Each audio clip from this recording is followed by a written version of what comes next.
Well, good morning, everybody. Thank you. I guess also welcome and thank you for coming out here today. As Aaron mentioned, my name is Dustin Pendell. I'm a livestock economist, agricultural economist at Kansas State University. I've been there for 2015, so seven and a half years now. Prior to that, I spent about 9 years in Fort Collins, Colorado, at Colorado State University. And so today what they asked me if I would talk about is do maybe a short, brief beef cattle outlook talk. And then also if we could spend a little bit of time talking about feeding, kind of in the economics behind, I guess, drought feeding. So we're gonna kick off, and this is what we're gonna do. If you got questions, feel free to jump in, ask, or we can also wait till the end as well. All right. So the way this outlook, I've got it kind of split into two. First, we're going to talk about the supply side. And then we're going to, about halfway through, you'll see a slide, and then we're going to jump in and talk about the other half, and that's demand, consumer demand. These next two slides are more just a summary, just to kind of, again, I'm probably not telling you guys anything new, but what we're doing is this is from LMIC, Livestock Market Information Center, based out of Denver. These are quarterly forecasts. You know, they go back quite a few years. We pulled 22, looking ahead through 2024. You can see where we ended last year. You know, whether it's commercial slaughter, production of beef, we were up a little bit relative to 2021. But thinking about looking ahead, you know, 4.5%, 5% forecast, 24 even higher percent. So those are pretty significant changes in reductions in supply, which obviously is going to have could have a sizable impact on the prices. So now moving on to the prices. Here we've got your steer price. So these are your market slaughter weight animals. You got your steers, feeder steers on the 5 to 6, 7 to 8 weights. And again, you know, average, you see the prices there highlighted in yellow for the annual. But again, you notice forecasts for 2023, 2024 are nothing but going up. And so again, that's probably a lot of that's driven by that previous slide. This is just a quick summary of where we're headed the next few slides. So why are we where we're at over those two previous slides? Well, so here you're looking at the cattle inventory, specifically the cow inventory. We've broken that off into both beef and dairy. Just want to focus on that top red line here. You can see, I mean, it's the scales here, but you know, 2022 there was about a 2.5% decline in the beef cow numbers. 2023, actually next week, the USDA comes out with the new report, so we won't know until next week where we're at. But all the analysts are looking at somewhere between a 3 and 4% decline in beef cow numbers. So we were 2.5% last year. They're thinking about another maybe 3 or 4% on top of that. Drought monitor, not going to spend much time with this. I think you're going to see a little bit more, at least in 2 more presentations today, especially when Chip comes and talks about the weather. But, you know, I wanted to put this in here because it's not, I mean, yeah, it's pretty bad where we're at.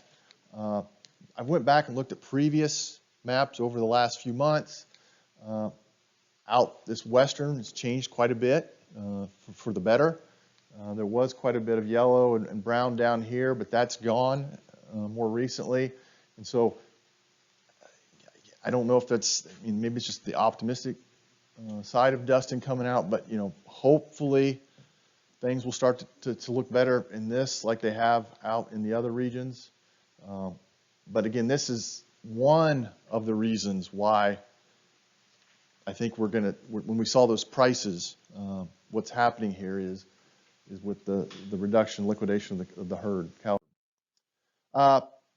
This is not necessarily where we're going. This is just where we've been. But you can see 5-year average for these 5-6 weight steer calf prices.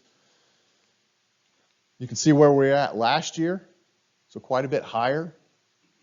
But then you take a look at where we're starting out in 2023, and so the question is, where are we going from here? You know, and so that's with the steer prices. Looking at the estimated cow-calf costs. These would be cash costs, so not your fixed expenses. You can see 2014, we were at a high, about $8.79 a cow. You can see 2021, we were roughly in that same range. 2022, quite a bit higher. There's a lot of things that were going on.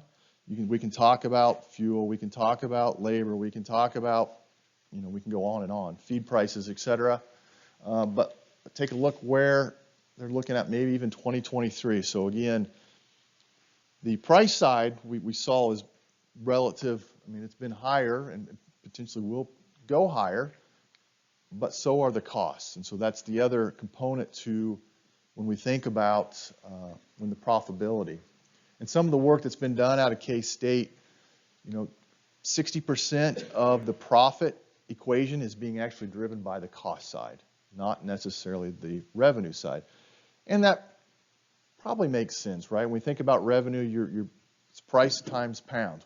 As a producer, what can you control? You control the pounds, not necessarily the price. What can you control? Well, you can control to a degree. You have a lot more control on the cost side. And so maybe as a producer, when we think about that profitability, maybe we want to invest a little more time on thinking about the cost management. That's that. So here's just a couple more things I just want to brief through. So looking at $960 per cow from a cash expense. We're just going to ignore coal revenue for a moment, and we're going to ignore the non-cash costs, or your fixed expenses.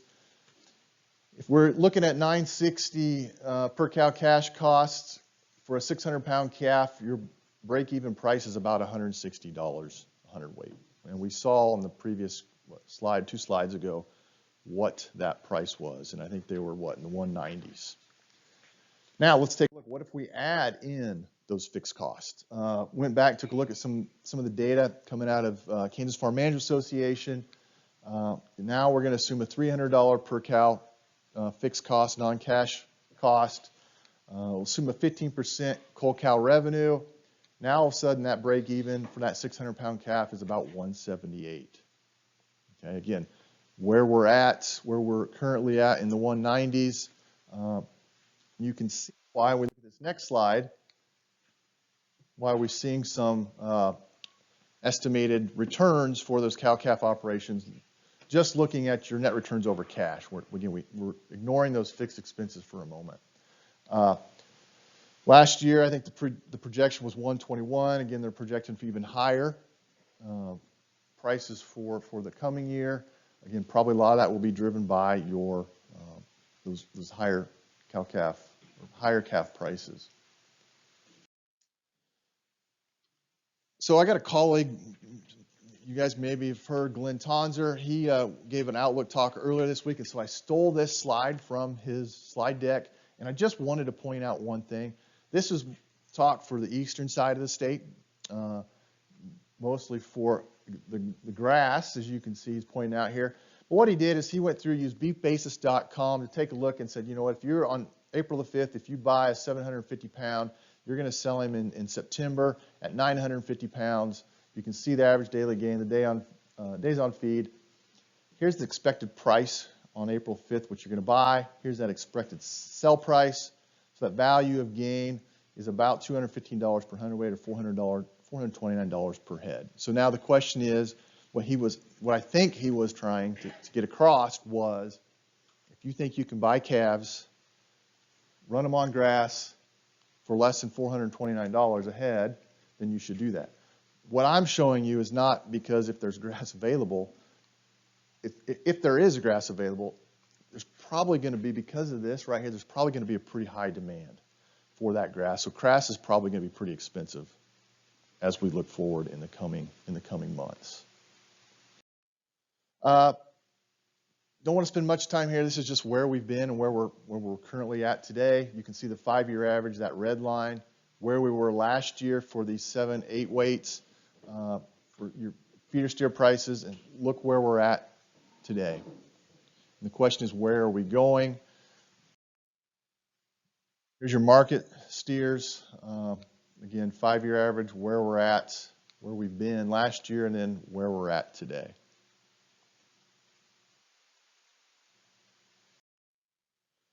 And then I just wanted to put this slide in here again. Again, these are forecasts, and you're just kind of seeing the general trend. What I was trying to point out here. Again, this will be your average net returns to cattle feeders that are bringing in 750-pound calves, feeding them out, and you can see that that margin is positive, or at least the trend forecast looking out is positive, and that's true. My colleague Glenn Tonzer, he does a weekly or a monthly forecast of feedlot prices as well, and that's, if you look at his forecasts, it's the same.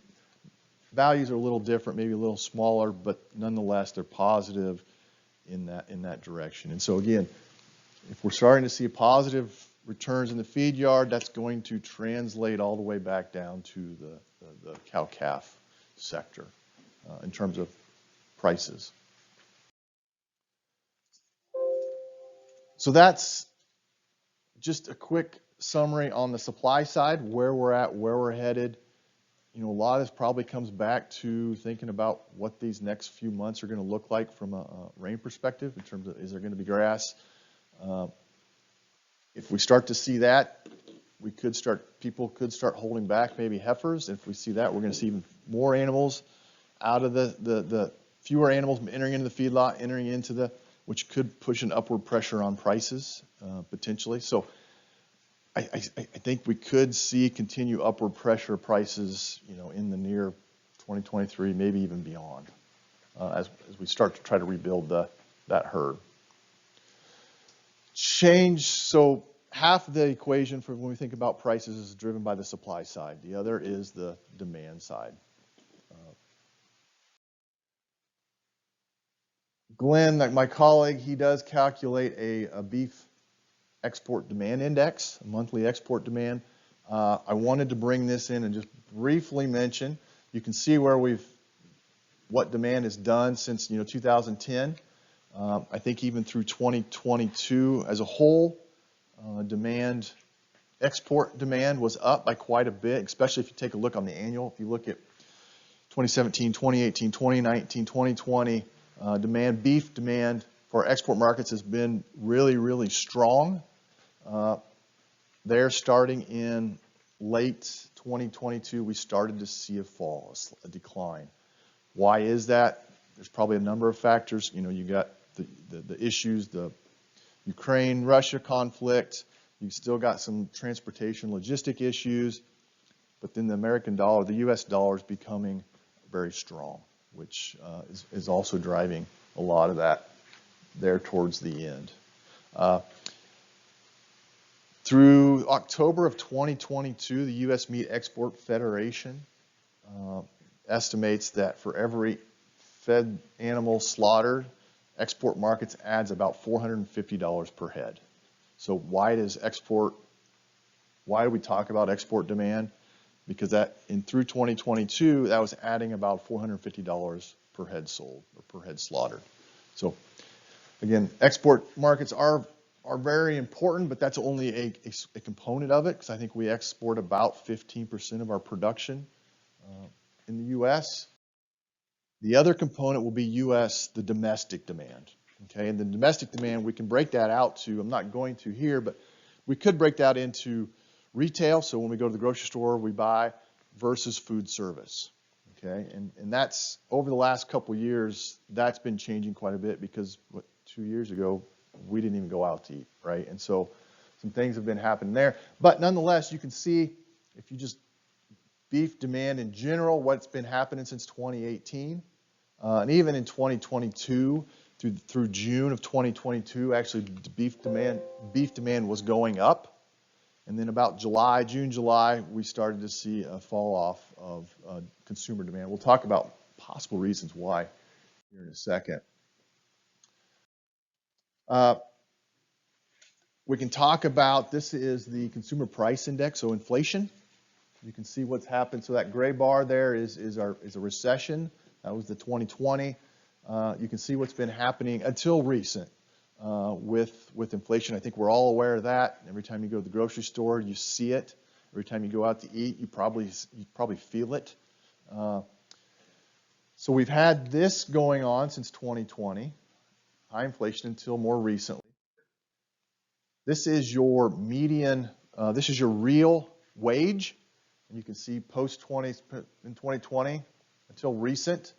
Again, I think inflation's been driving that, but real wages have been going down. And so you're probably asking yourself, well, if real wages are going down and inflation's been going up, why was beef demand going up during that same time span? Probably what's happening there is when everybody was staying home, you weren't necessarily going out, traveling, going out to eat, spending money. You were saving money or you had money. And we also had all those stimulus checks, so we had money. And what's probably happened is over the last 2 years until more recently, maybe last summer, is we burnt through all that cash, and now I think you're starting to see what's potentially could happen in the next, in the coming months in 2023 from a beef demand perspective. But the question is, if it falls, how much and how far are we going to go? So my colleague Glenn, he does a monthly survey. He surveys 2,000 consumers in the U.S. and he asked 1,000 of them for retail information and 1,000 of them on the food service. And so he tracks prices of meats, and from there he estimates willingness to pay for various cuts of beef and pork and poultry, etc. One of the questions he asked on the last month's survey was he wanted to know about consumer sentiment. Where do they feel we're headed in the near future? Or the one on the left, the screen on the left is where are we at today versus where were we at a year ago? And you can see people across, since 2020, 21, and 2022, they think that from a financial standpoint, so from an economy standpoint, from their own personal financial, it's getting worse.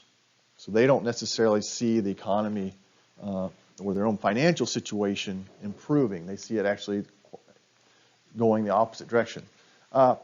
Your figure on your right, what we're looking at there is similar, but now instead of where have you been, it's where are you going to be in the next year. So kind of forward thinking, forward looking.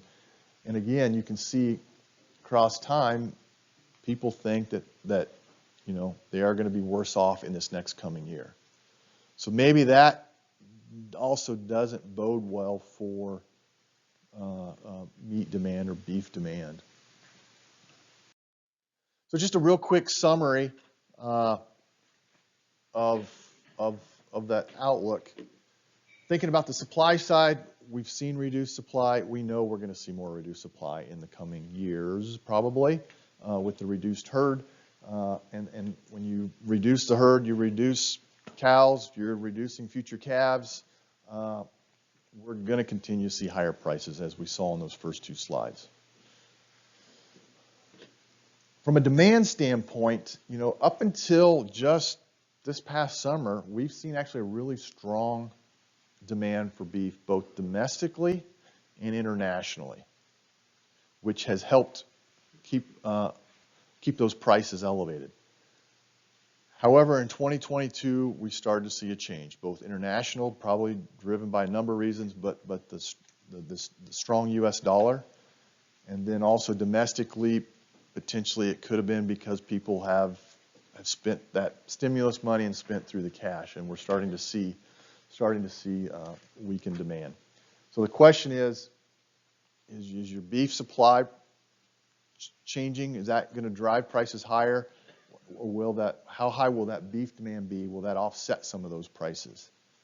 That's a good question, and I don't know if anybody can predict that with very much accuracy, but I would guess your supply, those are pretty big supply shocks, reductions in animals, but this is anybody's question. So just to kind of leave you here, then also transition to the next part of this, think globally. Again, you might not get a premium.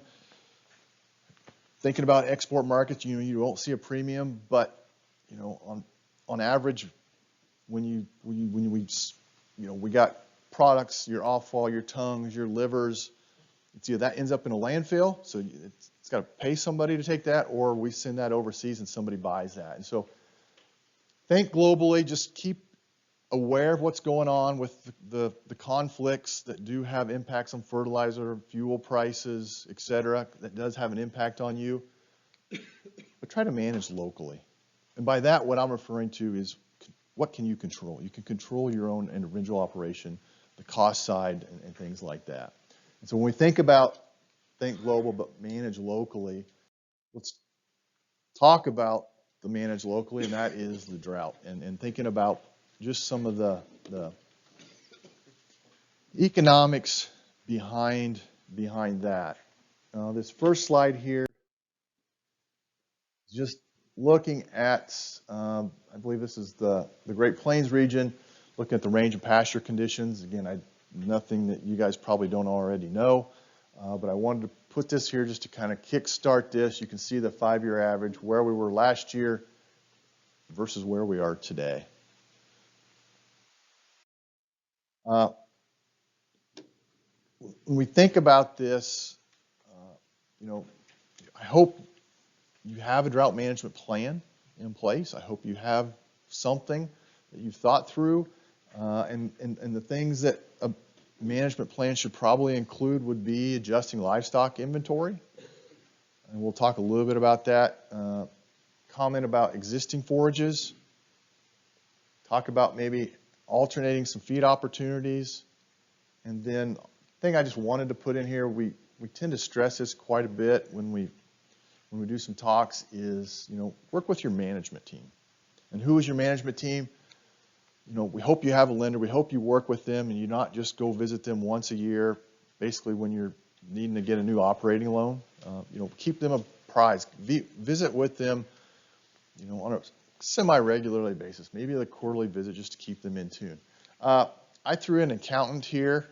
Normally I haven't until now, but if we start thinking about culling a cow or two, that's probably not going to have much of an impact. But if we start culling a lot of animals, that could have some tax implications. And so it might be best, if you're thinking about some of these strategies, you might want to visit with your tax accountant just to see what's going on there. Also, as we think about some of these, whether you're existing forages, alternate feed, visit with your nutritionist. There's probably some animal health issues as well, and so keeping your veterinarian apprised of what's going on and work with him or her. And then also, extension personnel, whether that be, Kansas, Nebraska, or Colorado. Adjusting livestock inventory, I'm just going to expand just a little bit on that. And feel free to jump in if you've got your own thoughts, ideas, comments. You should probably have a culling strategy for cows. What we talk about quite a bit is an open cow is not, she's just eating forage. She's not producing any revenue. Late calvers potentially could be another one. If you get rid of late calver, that might tighten the distribution of your calving window, which, again, thinking forward enough ahead, those late calvers will be lighter calves, and they won't maybe bring quite as much, and so that's something to think about. Older cows at poor composition, feet, udders, animals that have bad maybe disposition. Another thought is, if you're reducing cows, do you need as many bulls? And so just keep that in the back of your mind, I guess. Think through that. Replacement heifers, again, thinking about the replacement heifers, this is an interesting one because that might be some of your best genetics. And so do you want to get rid of some of your best genetics, but it might take a while before they're actually going to produce anything. And so again, it depends on what situation you're in. If you're an individual operation, how much grass do you have or feed? Just keep that, I guess, in your mind as you're thinking through things. And then possibly, maybe you need to wean some calves early. But then again, you're going to want to probably visit with your nutritionist if you need to come up with some ration. So now let's talk about these just in a little more depth. From a cow standpoint, before we just decide what to do, I'm always a big proponent of getting out your pencil, getting out a piece of paper, and just working through the math. what makes sense. Hopefully you guys collect records of your operation, and so you can go back and look at your records, because you might see a cow that hasn't, maybe she did good this year, but she hasn't done good the last 3 years. That could be a candidate that might want to leave the ranch. There's a couple, I just pulled a couple websites. If we want to think about selling a cow, and then we can even, if you decide, okay, here's what I'm going to cull, the question then becomes, do I sell now, or do maybe I feed her for 50, 60, 70 days, put on a little weight, increase the quality before I take her off? Again, there's a couple of websites here with decision tools that I think are pretty good. One's coming from UNL at Matt Stockton, and it's the cull cows. And then Colorado State, Jeff Trinnell and others have got a spreadsheet there called Carrying Costs. And again, all these slides will be posted, and I'll give you a link here at the end. And then you should be able to click on these links if you want to go to their websites. But they've got some really good decision tools that can help you work through the math on what pencils out, because there is a difference in, it's about 25, last week there's a $25 difference in a lean cow versus, the different qualities, like a breaking cattle. So replacement heifers, things to think through there. If you have to get rid of a replacement heifer, because it does take a little longer before you're going to see any revenue from that. There's spreadsheets at K-State, and also Colorado State's got a nice decision tool. Should you buy, or should you buy replacement heifers, or should you raise your own? Again, input your own information in there, and hopefully that will help with some of these decisions. Existing forage, Colorado State has a really nice website, and I was able to pull that up. Should I buy hay, or should I sell my cows? And again, add a little bit of information of your own operation. This hopefully then will help maybe with those decisions. Do I purchase additional feed, or do I just try to cull them? Alternate opportunities, Nebraska's got a good website looking at maybe keeping the cows, putting them in dry lot for a while if you don't have the grass. Another potential is CSU's got a decision tool there. Maybe you can find some pasture. Maybe you have to truck them a ways. But think through all the costs, additional labor, the additional trucking expense, some of those kinds of things. And so you can use this website to input the information to look through the different strategies. Additional websites, resources. This is pretty purple heavy, I know. But agmanager.info, that's the K-State Ag Econ Department's extension website. We got a lot of decision tools. We got webinars on there. You've got ksubeef.org, that'd be the animal science. They've also got webinars on managing the drought. They've also have decision tools. Jamie Lynn Farney's got a podcast, and she had a recent episode on cull cow feeding during droughts. The Beef Cattle Institute, that is a K-State College of Veterinary Medicine, College of Ag. They've got podcasts, got a number of decision tools, and there was a couple recent podcasts. One, how can we reduce winter feed costs? And then Justin Wagner came on and talked about the quality of feeds, and how can we take maybe really low quality forage and give it a little more quality. And so UNL, they've also got websites. I know at least on the western side, you got Matt Stockton, and they've got some podcasts as well. And then I'm not as familiar with Colorado State, except they do have a nice ag business management. They have a lot of decision tools. And so that, I think, got a couple minutes left. So the website where these PowerPoint slides are, if you just go to agmanager.info, contributors, see my name, these slides should be there, and then you can click on those links if you want additional information. With that, we will open it up for questions, comments, thoughts.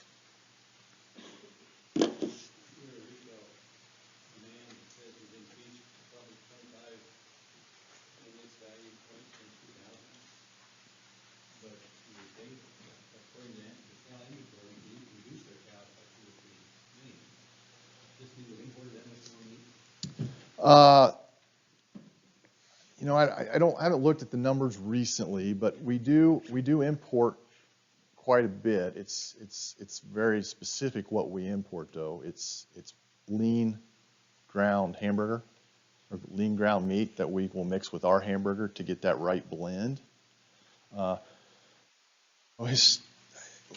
We've actually been a net exporter of beef. Relative, I think though in 2022 we might have made a switch to being more of a net importer. But what we import is very specific. But we have, I don't know the exact numbers off the top of my head. Not all of it, no. It's the lean stuff is coming from Australia, New Zealand, I believe some of it down in maybe Brazil, Argentina. The lean stuff, the grass-fed, and then we mix it with ours. And then we'll export more higher value cuts in addition to the offal that we don't consume here in the U.S. But we have, over the last few years, had record amounts in terms of value for export markets.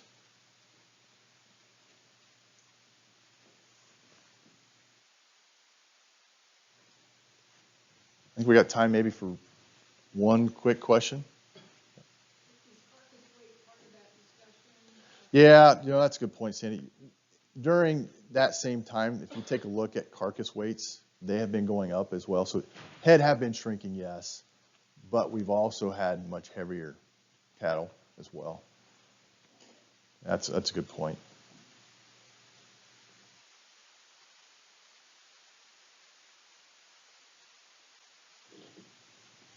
Well, I'm not going to.